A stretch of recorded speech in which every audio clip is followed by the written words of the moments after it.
અમો બધા નાના મધ્યમ વર્ગના તથા ખેતી સાથે સંકળાયેલા માણસો છીએ.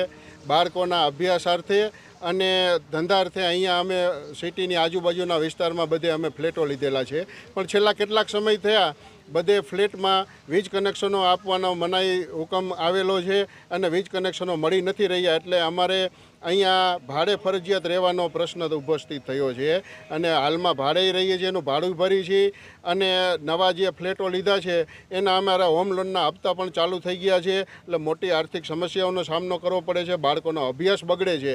એટલે અમે કલેક્ટર સાહેબને આવેદન દેવા આપવા આવ્યા છીએ બધા ફ્લેટ ધારકો કે અમને વીજ કનેક્શન આપવામાં આવે, જેથી કરીને અમે ત્યાં નવા ફ્લેટમાં રહેવા શિફ્ટ થઈ શકી અને અમારા પરિવારનું મોટી મુશ્કેલી દૂર થાય. વીજ કંપની તમને કેમ ના પાડે છે મીટર આપવા માટે? ગેમ ઝોન ઘટના પછીથી બજે વીજ કનેક્શનો ફ્લેટમાં નથી આપતા.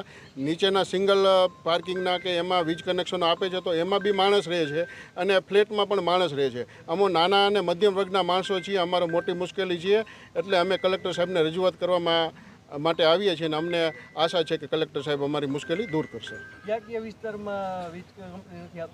સામાન્ય રીતે નગરપાલિકા હેઠળ આવતા વિસ્તારો અને આજુબાજુના જે ડેવલપ થાય છે એવા મહેન્દ્રનગર, રવાપર એ આજુબાજુના જે વિસ્તારો છે, મોટા ભાગના ગ્રામ્ય વિસ્તારો, એમાં મોટી સમસ્યા છે.